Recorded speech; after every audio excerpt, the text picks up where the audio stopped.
In the rural hills of western Pennsylvania, there exists a collection of church relics that no historian can properly trace.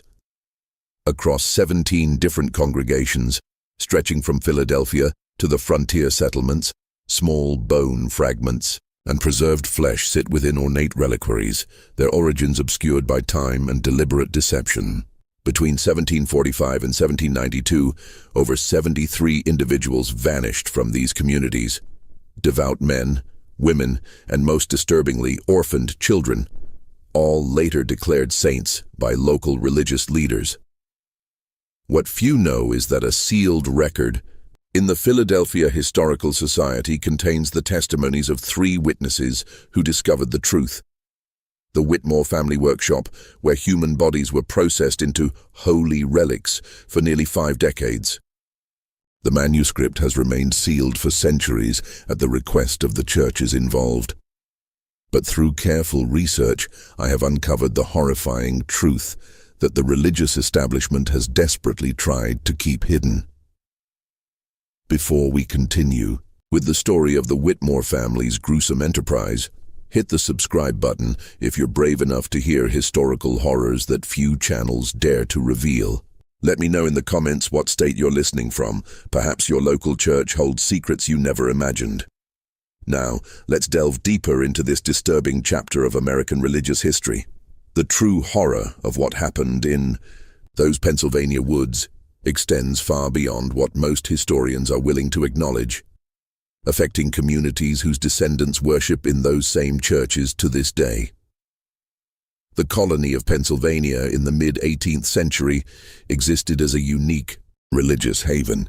While the Quakers dominated Philadelphia and its surrounding counties with their plain meeting houses and emphasis on inner light, the Western territories saw a blend of Protestant denominations, Presbyterian, Lutheran, and smaller Christian sects, each establishing modest wooden churches as they pushed further into frontier lands claimed from native peoples.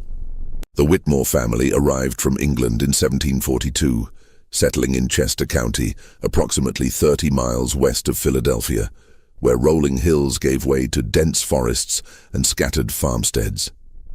Nathaniel Whitmore, a stern-faced man with penetrating, grey eyes and a trimmed beard that framed his angular jawline, presented himself as a skilled craftsman of religious items, chalices, communion plates, and ornate Bible covers that quickly gained favor among the wealthier congregations. His workshop, a 2-story timber structure situated on 12 acres of wooded land, featured large windows that flooded the main floor with natural light. There, he would receive ministers and church elders who commissioned his increasingly sought-after work.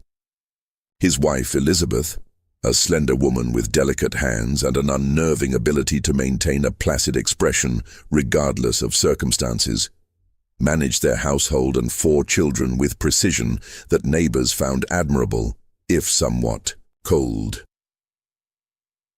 The Whitmores attended Sunday services at Harmony Meeting House, a modest Quaker gathering where they sat quietly during worship, occasionally offering measured testimonies that impressed the congregation with their apparent spiritual depth. Their eldest son, Thomas, assisted his father in the workshop, while daughters Mary and Sarah helped their mother with household duties. The youngest, William, a frail boy with an unsettling intensity in his gaze, often spent hours alone in the woods, returning with plants and small animal specimens that he meticulously preserved in his room, a hobby his parents encouraged as a scientific pursuit. Chester County in those years faced the typical challenges of colonial life: harsh winters, occasional crop failures, and the constant tension of frontier existence. Yet it was also a time of religious fervor and economic growth. The Great Awakening had swept through the colonies in the 1730s and 1740s, leaving in its wake a heightened spiritual awareness and competition between denominations for souls and status. Churches sought to distinguish themselves not only through doctrine, but through the quality of their buildings and religious artifacts. The Whitmores seemed perfectly positioned to serve this market. Nathaniel's craftsmanship elevated him above local competitors, and by 1745, his workshop had expanded to include 2 apprentices, Jacob Miller, the orphaned son of German immigrants, and Peter Collins, a quiet young man from a poor family in Philadelphia. The family lived comfortably, though not ostentatiously, gaining a reputation for industriousness and piety that served as an effective mask for what occurred behind the workshop's closed doors after sunset. It was in late autumn of 1745 when Mary Collins, a devout Quaker woman known for her healing work among the poor, disappeared while traveling home from visiting a sick family on the outskirts of the county. Her disappearance caused brief concern, but as happened often in colonial times, was eventually attributed to an Indian attack or wild animal encounter. What no one knew then was that Mary Collins represented the beginning of a horrifying enterprise that would continue undetected for nearly half a century.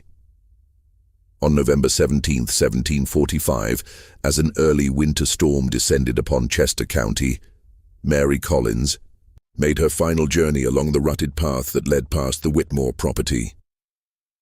The sky had darkened prematurely, heavy clouds promising snow as the wind drove brittle leaves across the frozen ground. Mary, a widow of 43 years with grey-streaked hair and hands weathered from decades of charitable work, pulled her woolen cloak tighter, quickening her pace as she passed the lantern light glowing from the Whitmore workshop. According to Thomas Whitmore's confession, written years later from his deathbed and discovered hidden in the wall of a Philadelphia prison cell, his father had been watching Mary Collins for weeks. Father said her reputation for saintliness would make her perfect, Thomas wrote in shaky script. He told us God had revealed to him a great purpose, a way to bring true holiness to the colonies through sacred vessels. As Mary passed the property, Nathaniel emerged from the trees, lantern in hand, calling for assistance. His voice, tinged with practiced desperation, explained that his son William had wandered into the woods and failed to return. Mary, known for her kindness, did not hesitate to offer her help despite the approaching storm. She followed Nathaniel deeper into the property, away from the road, and toward a small clearing where the workshop's rear entrance stood partially concealed by a stand of pine trees. I watched from the window as Father led her inside. Thomas's confession continued. Mother had prepared the back room with canvas cloths covering the floor. I didn't understand yet what they intended. I was 16 and believed when they spoke of creating sacred relics, they meant crafting representations, not. The handwriting here became illegible, as if the writer's hand had trembled too violently to form coherent letters. What happened in that back room remained mercifully undetailed in Thomas's account, but the aftermath was described with disturbing precision. Mary Collins's body was methodically processed over the following 3 days. Nathaniel, who had studied preservation techniques from medical texts brought from England, taught his eldest son how to treat human tissue with a mixture of salt, herbs, and other substances to prevent decay. Elizabeth Whitmore sewed small pouches of varying sizes from black velvet, each embroidered with golden religious symbols. Father said we were doing God's work, Thomas wrote. He said the Protestant churches of America lacked the sacred relics that gave the Catholic Church its power, and that we would provide what was needed to elevate true worship in the colonies. I believed him then. God forgive me, I believed him. 2 weeks after Mary Collins' disappearance, Nathaniel Whitmore traveled to Philadelphia, carrying several ornate wooden boxes of his own crafting. He returned with more commissions than ever, before and a considerable sum of money. At the next Quaker meeting, he spoke movingly about the loss of our dear friend Mary and suggested a special memorial service be held. During this service, he presented the meeting house with an exquisitely crafted altar box, explaining that he had made it in Mary's honor.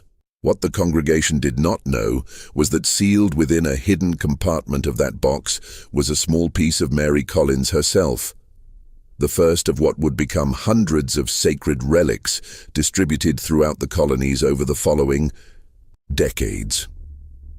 The winter of 1745 passed into spring, and with the thaw came rumors from Philadelphia, whispers of miraculous healings attributed to a holy relic held by a small Episcopal church in the city. The rector there claimed that a fragment of bone from an unknown 18th century saint had cured 3 parishioners of their ailments. The bone had been acquired, he said, from a European dealer through a local craftsman. That craftsman was Nathaniel Whitmore. By 1750, the Whitmore family's business had expanded considerably. Their workshop had doubled in size, now employing 5 apprentices who crafted the visible products, the ornate boxes, chalices, and religious items that served as the family's public face. None of these young men were permitted access to the cellar rooms beneath the workshop, where the true business of the Whitmores took place. The family had also constructed a new home, a substantial 2-story structure of stone and timber that stood as testament to their growing wealth. The disappearance of Mary Collins had long faded from local memory, replaced by occasional reports of other missing persons, a visiting preacher here, a devout elderly woman there, typically individuals without strong family connections, whose absences could be explained away by the dangers of colonial travel or the ever-convenient Indian troubles along the frontier. What changed in this period was the Whitmores' method of selecting their victims. Mother developed what she called the discernment. Sarah Whitmore wrote in a journal discovered in 1823 during the demolition of the family's abandoned home. She could identify those whose bodies would produce the most powerful relics. She claimed God spoke to her, revealing which souls were destined for sainthood after death. This chilling rationalization allowed the family to see their actions not as murder, but as a divine calling. They were merely helping these chosen individuals achieve their heavenly purpose earlier than nature intended. The Whitmores had also refined their approach to creating and distributing the relics. Nathaniel established connections with church leaders throughout Pennsylvania, New Jersey, and as far south as Virginia. These relationships were carefully cultivated through donations, exceptional craftsmanship, and the strategic sharing of confidential information about European religious artifacts becoming available through his supposed overseas connections. Father told them that the Catholic Church in Europe had hoarded sacred power for centuries. Thomas's confession explained. He convinced these Protestant ministers that acquiring relics quietly, discreetly, would bring the same power to their congregations without embracing Catholic doctrine. His arguments were especially effective with ambitious church leaders seeking to grow their flocks. The family's operation expanded to include a network of collaborators, mostly unwitting, who would report back on the miracles occurring in churches possessing Whitmore-provided relics. These accounts would then be shared with other potential buyers, creating demand that commanded increasingly higher prices. Nathaniel instructed church leaders to keep the relics' existence secret from the general congregation, presenting them as a sacred trust known only to church elders, a strategy that limited exposure while enhancing the perceived value of these objects. What none of their customers knew was that the ancient European saints' relics they purchased at such dear cost were created in the Whitmore cellar from the bodies of their own neighbors and countrymen. In the spring of 1753, a physician from Lancaster named Dr. Samuel Winters began asking uncomfortable questions after examining a healing relic at the request of a patient who claimed to have been cured by touching it. His careful inspection revealed that the preserved tissue could not possibly be as old as claimed, and the preservation methods appeared inconsistent with European techniques. Before he could pursue his investigation further, Dr. Winters disappeared while traveling between Lancaster and Philadelphia. His body was never found, but a small wooden case containing what was claimed to be the finger bone of a 12th century healer appeared in a Presbyterian church in New York the following month. The years passed, and the pattern continued. The Whitmore children grew into the family business with varying degrees of enthusiasm. Thomas, the eldest, became his father's primary assistant, while William, the youngest and most disturbing of the siblings, developed a particular talent for the preservation process, experimenting with techniques that allowed for the creation of more convincing relics. The daughters, Mary and Sarah, managed the financial aspects and correspondence, maintaining the family's respectable facade while laundering the considerable profits through legitimate business ventures. The American colonies moved toward revolution, and with the political upheaval came new opportunities for the Whitmores. The disruption of trade with England created a shortage of religious items, positioning their workshop as one of the few reliable sources for churches throughout the colonies. The family was careful to demonstrate appropriate patriotic sentiment without becoming too closely identified with either side, a neutrality that allowed them to continue their trade regardless of which faction controlled their territory at any given time. As the Revolutionary War approached its conclusion, a disturbing new chapter in the Whitmore family business began, one that would eventually lead to their downfall. The year was 1781, and while the colonies celebrated their impending independence, the Whitmores identified a new and particularly profitable market for their gruesome products. The end of the Revolutionary War brought significant changes to the religious landscape of the newly formed United States. Churches damaged during the conflict required rebuilding, and a spiritual revival swept through communities seeking meaning after years of bloodshed. This environment created unprecedented demand for religious artifacts, and the Whitmores recognized an opportunity to expand their macabre enterprise. In February of 1782, the first orphaned child disappeared from a church-run asylum in Philadelphia. 10-year-old Joseph Miller had been placed in the care of the Episcopal Church after losing his parents to smallpox the previous winter. Small for his age, with solemn eyes and a reputation for unusual piety, Joseph often led the other children in prayer and was favored by the clergy who oversaw the asylum. His disappearance was noted, investigated briefly, and ultimately attributed to running away, a common occurrence in such institutions. 3 months later, the Church of St. Michael in eastern Pennsylvania reported a series of miraculous events surrounding a newly acquired relic, supposedly the preserved heart of a child martyr from the early church. Parishioners claimed that prayers offered before this relic resulted in extraordinary answers, particularly those concerning children's illnesses. The church's attendance swelled, and donations increased dramatically. Word of these miracles spread, creating demand among other churches for similar powerful relics. William suggested the children. Sarah Whitmore's journal revealed in a passage written in a shaky hand, the ink blotched as if by fallen tears.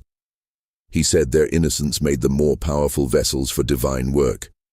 Father hesitated at first, but the prophet potential convinced him. God help me, I knew it was wrong, yet I said nothing.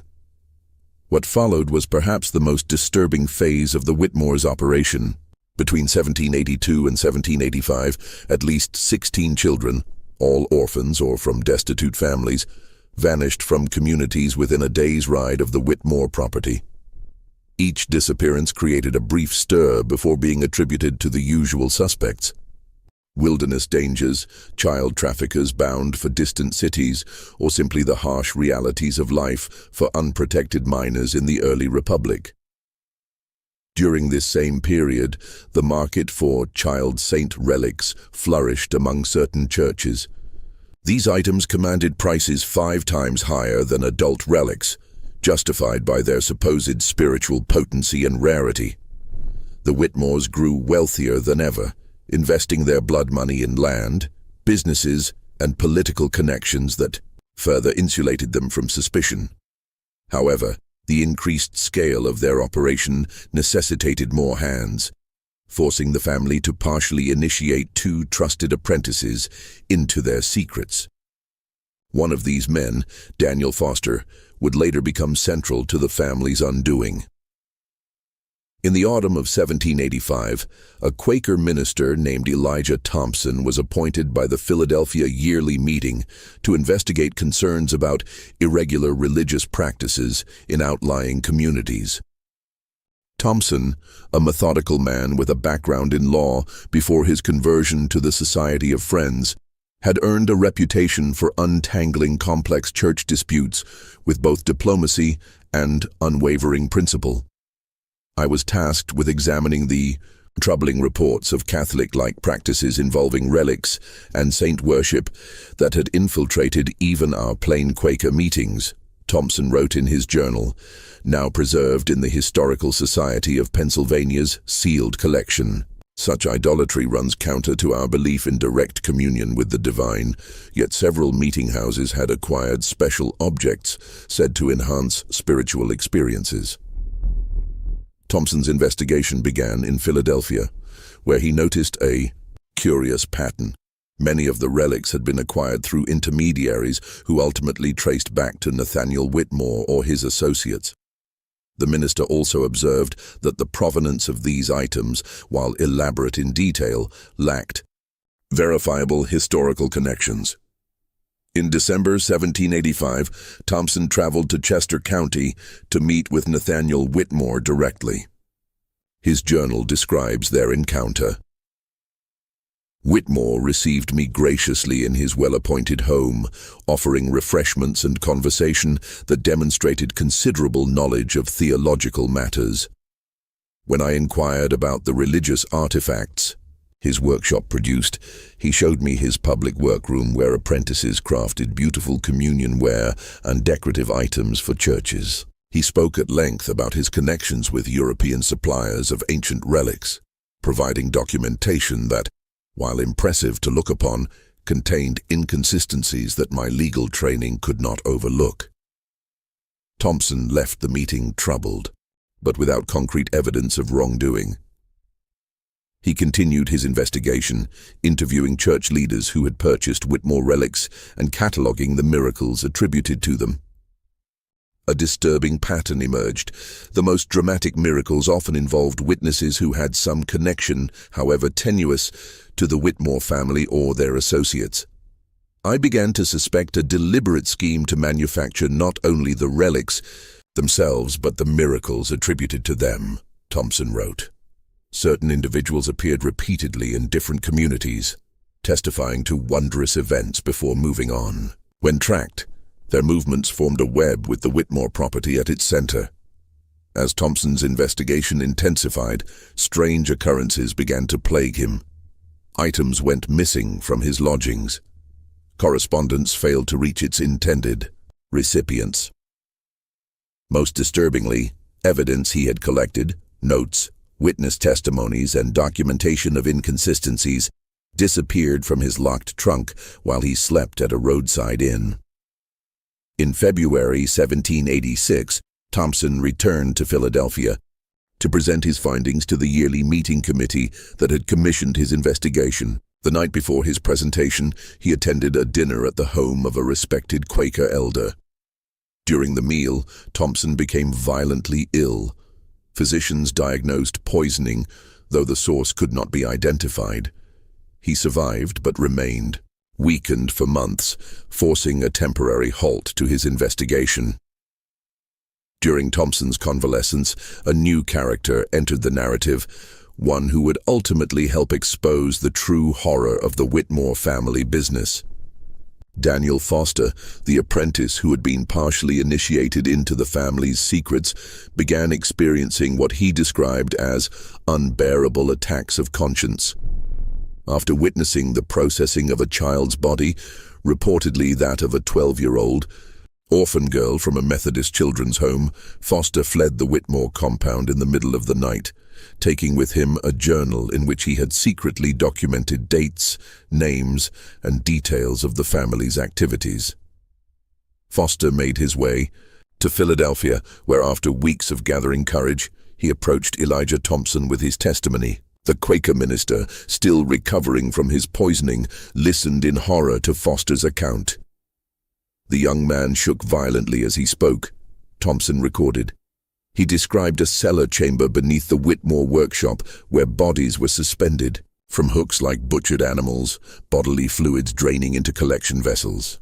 He spoke of specialized tools for removing bone, muscle, and organs with minimal damage, and of preservation techniques involving salt, alcohol, and herbs that allowed human tissue to maintain a lifelike appearance for months or years.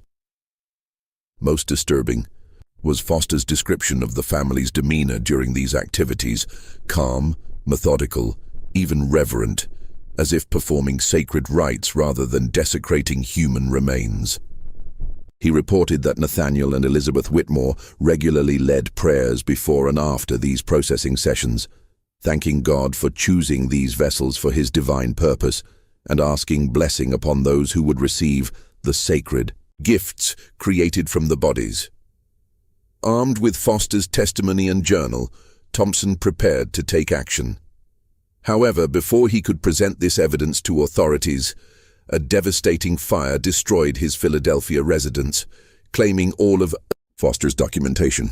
The apprentice himself vanished the following day, his fate unknown, until partial remains identified by unique boot buckles were discovered in the Delaware River 3 weeks later.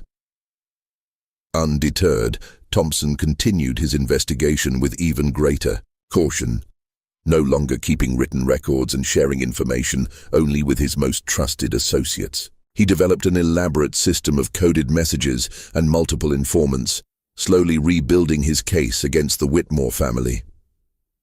By late 1786, Thompson had connected at least 27 disappearances to the Whitmore operation and identified 9 churches that unknowingly housed human remains disguised as sacred relics. What he still lacked was physical evidence that would convince skeptical authorities to move against a family that had, by then, cultivated powerful connections throughout Pennsylvania society. The opportunity to obtain such evidence came from an unexpected source, Sarah Whitmore herself. The winter of 1787 brought unusually heavy snows to Pennsylvania, isolating the Whitmore compound for weeks at a time.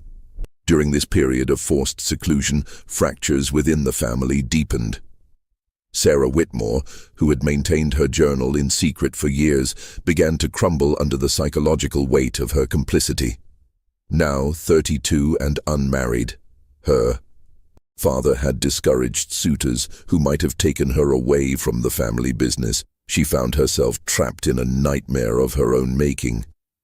"I can no longer sleep without seeing their faces," she wrote in December 1787. "The children, especially, haunt me." William has become something inhuman in his enthusiasms. Last week, he spoke of experimenting with preservation techniques that would allow for entire limbs to be marketed as intact relics. Mother encouraged him, speaking of the profit potential, while quoting scripture about the sanctification of holy vessels. "I cannot bear much more of this." Sarah's crisis of conscience coincided with an escalation in the family's activities. The success of their child relics had emboldened them, particularly William, whose role had expanded as Nathaniel aged. Now, 27, William had developed refinements to their preservation techniques that allowed for more convincing relics and consequently higher prices. He pushed for increased production, arguing that the post-revolution spiritual hunger created a market they should fully exploit. This acceleration required more victims, creating greater risks of discovery. William proposed a solution, targeting remote frontier settlements where disappearances would attract less attention. Nathaniel, now showing signs of the illness that would eventually claim his life, conceded leadership to his youngest son, despite Thomas's objections that such expansion invited unnecessary danger. In January 1788, 2 incidents occurred that set in motion the family's eventual exposure. First, William returned from a 2-week journey to western Pennsylvania with 3 new subjects, all children from a remote settlement devastated by winter illness. The processing of these victims in such quick succession overwhelmed even the family's efficient system, forcing them to store partially preserved remains in the workshop cellar for longer than usual. Second, And more significantly, Sarah Whitmore made a fateful decision. During a rare solo trip to Philadelphia to deliver correspondence and collect payments, she sought out Elijah Thompson, whose investigation she had learned about through her family's surveillance of potential threats. Their meeting, held in the back room of a Quaker bookshop, lasted over 3 hours. Thompson's coded notes, deciphered decades later, recorded Sarah's revelations. Female W provided confirmation of all suspicions and worse beyond imagining. Family operation more extensive than previously documented. Estimates 70+ adult victims, 20+ children since beginning. Detailed processing methods and distribution network. Names of participating church officials, see separate encoded list. Most disturbing, underground chamber beneath main workshop contains remains in various stages of processing, plus archived samples of all victims. Small preserved portions kept as quality control references, labeled with names and dates. Sarah agreed to help Thompson obtain physical evidence, providing him with a hand-drawn map of the workshop complex, including the hidden entrance to the underground processing chamber. She also revealed the existence of a ledger kept by Elizabeth Whitmore that documented every acquisition and distribution since the business began. A meticulous record of decades of horror that would provide irrefutable evidence if obtained. I know I condemn myself by revealing these things, Sarah reportedly told Thompson. I expect no mercy in this world or the next, but the children's faces give me no peace, and I cannot allow more innocence to feed my family's ungodly work. Thompson, recognizing both the value and risk of Sarah's information, arranged for her to stay with trusted Quaker contacts rather than return to the Whitmore compound. This decision, while well-intentioned, accelerated the approaching confrontation. When Sarah failed to return as scheduled, William Whitmore immediately suspected betrayal.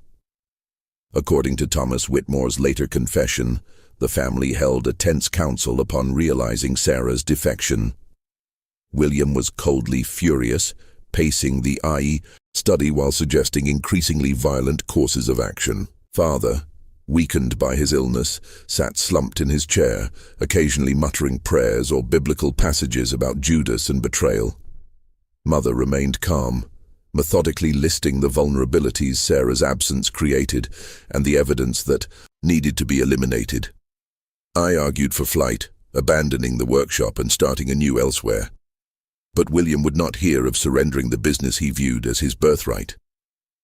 The family decided on a two-pronged strategy. William would track Sarah to eliminate the immediate threat, while Elizabeth would oversee the relocation of their most incriminating materials to a secondary location, an abandoned mine shaft on the property's western edge that had been converted years earlier for storage. What they could not know was that Thompson had already begun assembling a coalition of authorities to act on Sarah's information. Recognizing that local officials might include Whitmore allies, he approached the Philadelphia yearly meeting's most influential members, who in turn engaged trusted contacts within the newly formed state government. By February 12, 1788, a plan was in place to raid the Whitmore compound and gather evidence of their crimes. The night before the planned raid, a snowstorm descended upon Chester County, hampering travel and communications. Thompson, fearing delay would give the Whitmores time to destroy evidence, made the fateful decision to proceed with a smaller force rather than wait for better conditions. He departed Philadelphia with 6 armed men, including 2 constables, and 4 Quaker volunteers committed to ending the Whitmore atrocities. What followed was described by multiple sources as the night of unholy discovery, an encounter with human depravity that would haunt all involved for the remainder of their lives. February 13, 1788, arrived with howling winds driving snow horizontally across the Pennsylvania countryside. Elijah Thompson and his small party reached the outskirts of the Whitmore property shortly after nightfall, their lanterns struggling against the darkness and swirling snow. They approached on foot, following Sarah's map toward the workshop rather than the main house. "We moved like ghosts through the storm," wrote James Pearson, one of the Quaker volunteers, in an account sealed alongside Thompson's records. "The wind masked our approach, but also prevented us from hearing activity within the buildings. The workshop windows glowed with lantern light despite the late hour, an ominous sign that our arrival might not be unexpected." The men positioned themselves around the structure, with Thompson and the two constables approaching the main door, while others covered potential escape routes. Their plan was to secure any occupants quickly, then locate the hidden entrance to the underground chambers Sarah had described. Thompson knocked firmly, announcing official business. After a moment of silence, the door opened to reveal Thomas Whitmore, his tall frame silhouetted against the workshop's interior light. "He showed no surprise at our presence," Pearson recorded. "His eyes moved over our small party as if counting. Then he stepped aside with an unsettling calm, inviting us to enter, if we must. I sensed immediately that something was terribly wrong. His manner suggested not the panic of discovery but the composed resignation of a man who had prepared for this moment." Inside, the workshop's main floor appeared as any craftsman's space, tools hanging in precise order, partially completed religious items arranged on workbenches, the scent of wood shavings and varnish hanging in the air. Thomas stood with hands clasped before him, responding to Thompson's direct questions with monosyllabic answers, while his eyes continually drifted toward a large cabinet against the far wall. Following this gaze, Constable William Bradford moved toward the cabinet, finding it unlocked. Inside, rather than tools or supplies, he discovered a black velvet pouch containing what appeared to be a preserved human finger. Upon this discovery, Thomas Whitmore's demeanor changed, Bradford later testified. He sank to his knees, muttering what sounded like prayers or confessions. When questioned about other family members, he revealed that his father lay ill in the main house, while his mother and brother William had departed hours earlier, with several large trunks heading west toward the property's edge. Thompson immediately dispatched 2 men to intercept Elizabeth and William, while he and the remaining party pressed Thomas to reveal the entrance to the underground chamber. After initial resistance, Thomas led them to a workbench that, when slid aside, exposed a trapdoor set into the workshop floor. "The smell that rose from that opening struck us like a physical blow," Pearson wrote. "A miasma of chemical preservatives, mixed with the unmistakable stench of human decay." Thomas lit a lantern and led us down narrow wooden stairs into darkness that seemed to swallow the light. What we found below exceeds my ability to describe without compromising my soul's peace. Yet the truth must be recorded no matter how abhorrent. The underground chamber extended beneath both the workshop and beyond, a series of rooms carved from the earth and reinforced with timber supports. The first space contained workbenches similar to those above, but the implements laid upon them were clearly designed for surgical precision rather than woodworking. Glass containers of various sizes held liquids whose purposes the men dared not contemplate. A large drain in the center of the stone floor led to a system of channels that disappeared into the walls. Everything was meticulously organized, Bradford reported. Notebooks containing detailed procedures sat beside surgical instruments arranged by size and purpose. One volume, open to a recently used page, contained drawings of human anatomy, with specific sections highlighted and annotated with preservation instructions. The adjacent room revealed the true horror of the Whitmore operation. Here, 3 bodies in various stages of processing hung suspended from iron hooks set into the ceiling beams.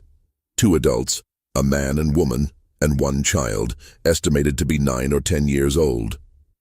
Each had been partially dissected with surgical precision, their remains treated with preservatives that gave the exposed tissue an unnatural, waxy appearance. Most disturbing was the 3rd chamber, which Thomas referred to in a hollow voice as the archive. Floor-to-ceiling shelves lined all four walls, holding hundreds of small wooden boxes, each meticulously labeled with names, dates, and locations.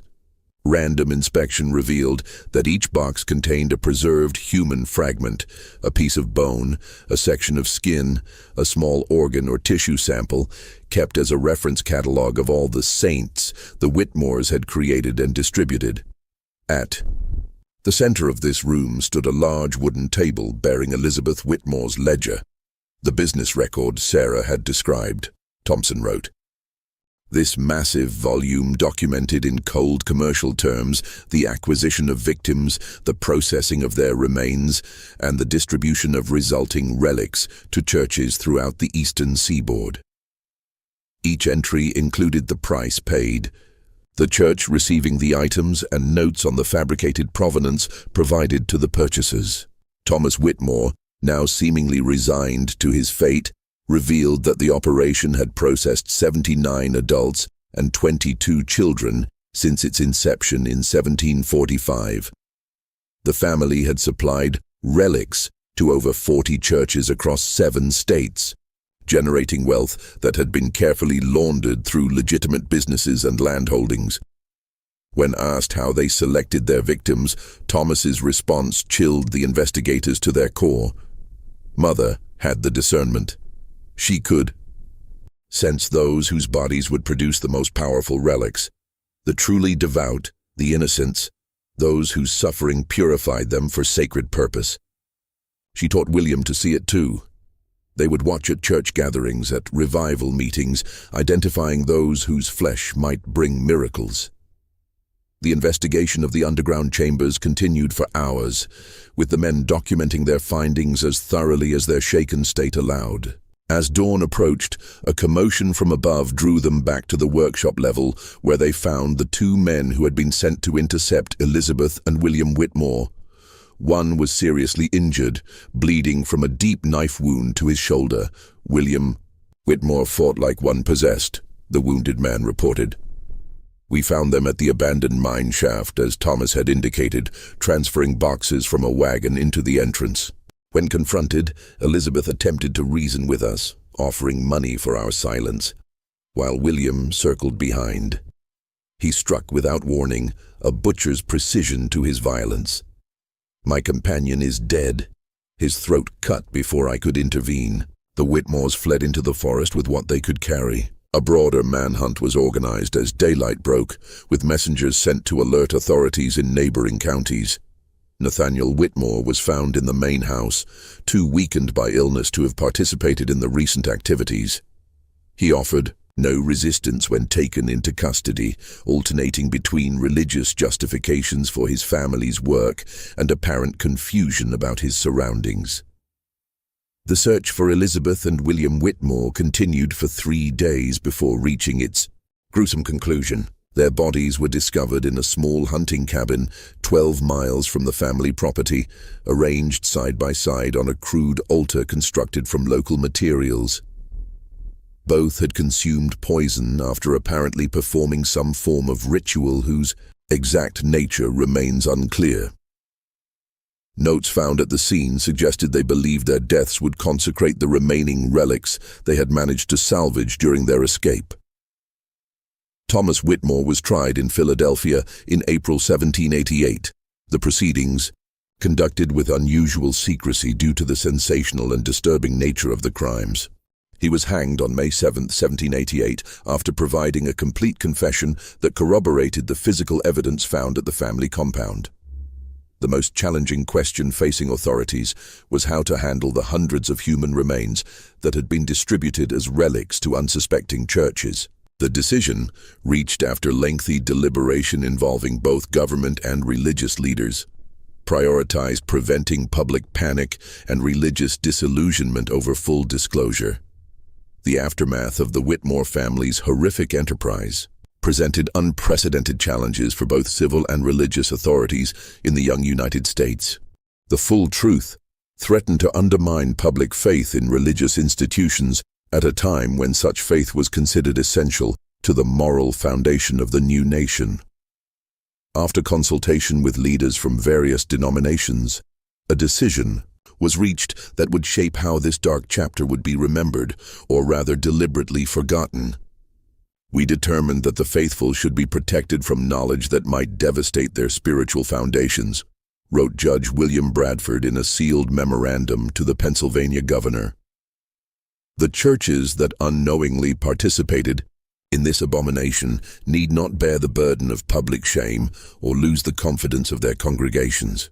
Therefore, all records of this investigation shall be sealed for a period not less than 100 years, and officials involved are bound to silence by oath.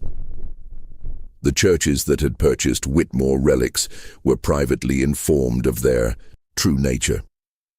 Each institution was given the option of having the human remains quietly collected for proper Christian burial in unmarked graves, or allowing the church leaders to handle the matter themselves with absolute discretion.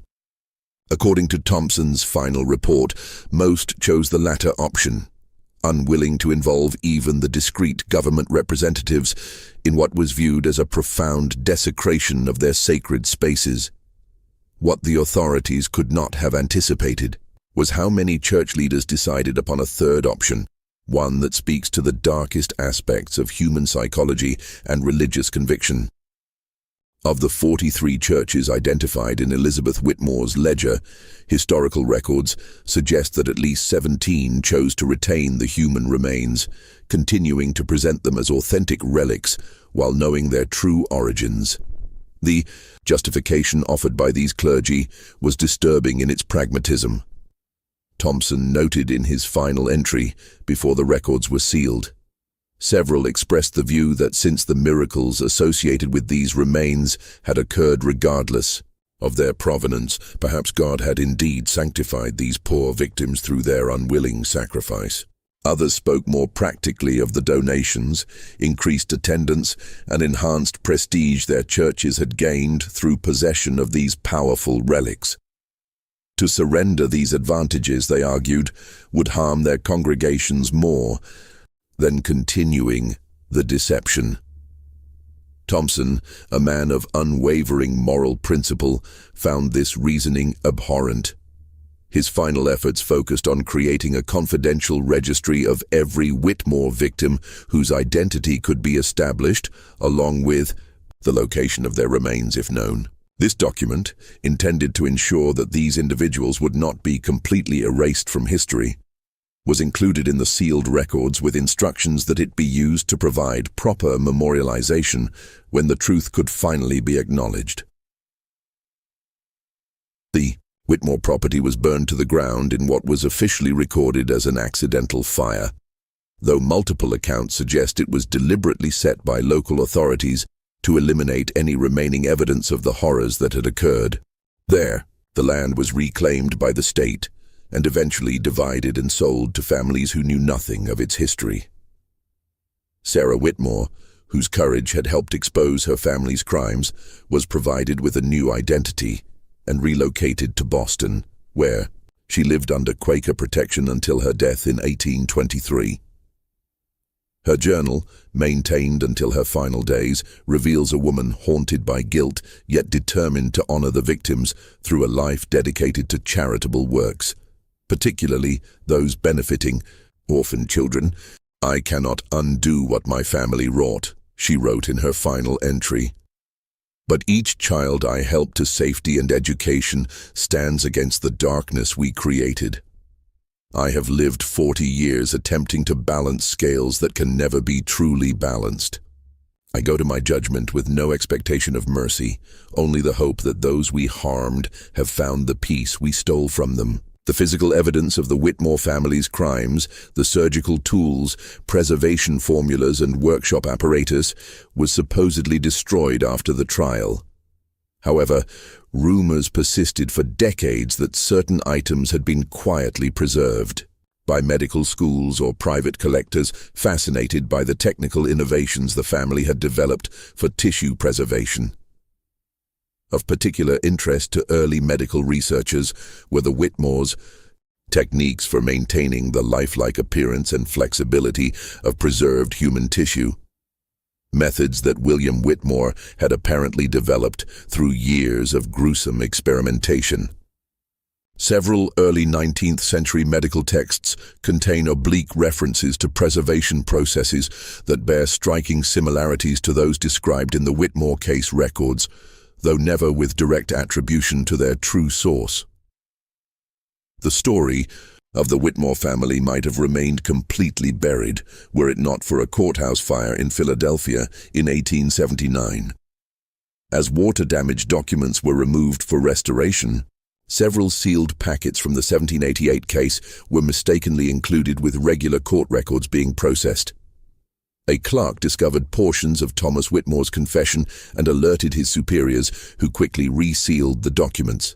However, rumors of their contents circulated among courthouse employees, eventually reaching a reporter for the Philadelphia Inquirer. The resulting investigation produced a sensationalized account that, while containing numerous inaccuracies, brought the basic outline of the Whitmore crimes into public knowledge for the first time. The article, published on November 17, 1879, exactly 134 years after Mary Collins became the family's first victim, created a brief sensation before being denounced by religious leaders as lurid fiction and anti-religious slander. Without access to the sealed records, the reporter could not substantiate his claims, and the story was eventually retracted under pressure from influential church leaders. By this time, most of the churches that had knowingly retained Whitmore relics had either disposed of them as older clergy died and were replaced, or had incorporated them so completely into church tradition that their origins were forgotten even by the institutions themselves. The physical evidence of the family's crimes had been scattered to unmarked graves, private collections, and church reliquaries where they remained, their true nature known only to a dwindling few. In 1923, during renovations to the Pennsylvania Historical Society building, workers discovered a hidden compartment behind a bookshelf containing the complete sealed records of the Whitmore case, apparently placed there by Elijah Thompson himself as insurance against the official records being destroyed. The Society's director, recognizing the historical significance of the documents, made the controversial decision to preserve them while maintaining their confidentiality. They were catalogued under an innocuous title and restricted to qualified researchers who obtained special permission. It was through this carefully controlled access that historians began to piece together the true scope of the Whitmore family's operation and its lasting impact on American religious practice. The most disturbing aspect of these later investigations was the confirmation that human remains processed by the Whitmores continued to exist in church collections well into the 20th century, with some possibly remaining to the present day. Survey conducted discreetly in 1967 identified 11 churches across the eastern United States that still possessed objects matching descriptions in the Whitmore ledger, though most current church leaders were unaware of their origins. When approached with evidence of their true nature, reactions ranged from horrified cooperation to outright denial and refusal to investigate further. The Harmony Meeting House where the Whitmores once worshipped still stands, though the congregation disbanded in the early 1800s. The simple stone building was repurposed as a community gathering place, then a schoolhouse, before being abandoned in the 1930s. Local residents report an unusual reluctance to approach the building after dark, with many claiming to experience a profound sense of unease when passing the property. Whether this represents the power of suggestion from local legends or something more difficult to explain remains a matter of perspective. Perhaps the most disturbing legacy of the Whitmore family lies not in the physical remains of their victims, but in the psychological impact of their deception. The notion that objects of devotion, handled with reverence and believed to channel divine power, could actually be the products of serial murder creates a profound cognitive dissonance for those confronting this history. It raises uncomfortable questions about the nature of faith, the power of belief, and the human capacity for self-deception in service of desired outcomes. If you've been captivated by this dark chapter of American religious history, take a moment to like this video and subscribe to our channel. Our community of true mystery seekers grows stronger with each new member, and your support allows us to continue uncovering these hidden historical horrors. What other secrets might be hiding in your local church's history? Share your thoughts in the comments below. The Whitmore case also forces us to confront the troubling reality that miracles attributed to these fraudulent relics were reported by seemingly reliable witnesses. Contemporary accounts describe healings, visions, and other phenomena experienced by individuals with no connection to the Whitmore conspiracy and no apparent motive to fabricate such claims. Were these merely the power of suggestion and coincidence, or does sincere belief create its own reality regardless of the physical object's true nature? The philosophical implications extend far beyond this single historical case. In 1992, ground-penetrating radar was used to survey the former Whitmore property, revealing anomalies consistent with underground chambers and what appeared to be a filled-in mine shaft. Limited archaeological investigation confirmed the existence of structures matching descriptions in the historical record, though no human remains were recovered. The current landowners, disturbed by these findings, declined to permit further excavation, and the site was reburied and marked as historically significant but not open to the public. The last verified Whitmore relic was removed from a small Lutheran church in western Pennsylvania in 2005, when renovation work exposed a hidden compartment behind the altar containing a small velvet pouch and a letter from 1788. The church pastor, upon learning the likely origin of the object, arranged for DNA testing that confirmed it was human tissue. The remains were given a proper burial in the church cemetery with a simple marker reading, "Unknown child of God, finally at rest." As for the Whitmore family home, the property changed hands multiple times after the state's confiscation and eventual sale. The area where the workshop once stood remained undeveloped, as successive owners reported that crops planted there failed to thrive and livestock refused to graze on that particular section of land. Local legend holds that on certain autumn nights, particularly around November 17th, the outline of the workshop can be seen glowing faintly in the darkness, though no physical structure has stood there for over 2 centuries. If this dark tale of religious exploitation and murder has sent chills down your spine, share it with someone who appreciates historical horror. Hit the like button to support our ongoing exploration of America's hidden terrors, and subscribe to never miss our future investigations into the shadows of our nation's past. What sinister secrets might be hiding in your community's history? Leave your thoughts in the comments below. The most enduring legacy of the Whitmore case may be the questions it raises about how we construct and maintain historical narratives. The deliberate suppression of this story by both governmental and religious authorities demonstrates how uncomfortable truths can be systematically erased from public memory when they threaten established institutions or cherished beliefs. It stands as a reminder that what we know as history often represents not the complete truth of the past, but rather the version of events that powerful interests have allowed to survive. For the victims of the Whitmore family, the devout men and women whose bodies were violated after death, and especially the innocent children whose lives were cut short to feed this macabre enterprise, perhaps the greatest injustice is not just their murder, but the erasure of their stories.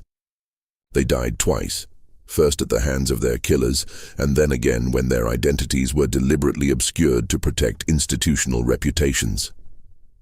As we conclude this dark chapter of American religious history, we should remember that, somewhere in eastern Pennsylvania, unmarked graves hold the partial remains of those who unwillingly became saints through the Whitmores' terrible enterprise. Other fragments of these same individuals may still rest in church reliquaries, venerated by the faithful who remain unaware of their true origins. The physical separation of these remains serves as a powerful metaphor for how history itself becomes fragmented. Pieces preserved here, portions hidden there, the complete truth never fully assembled. The next time you enter an old church and see a relic on display, perhaps you'll wonder about its true provenance. In that moment of questioning, you pay tribute to those whose stories were nearly lost to history's deliberate forgetting. For in remembering the Whitmore family's victims, we assert that no institutional reputation is more valuable than the truth, no matter how disturbing that truth may be. This mystery shows us the darkest aspects of human nature, disguised as spiritual devotion. What do you think of this story? Do you believe everything was revealed, or are there church relics still hiding dark secrets? Leave your comment below. If you enjoyed this tale and want more horror stories like this, subscribe, hit the notification bell and share with someone who loves mysteries. See you in the next video.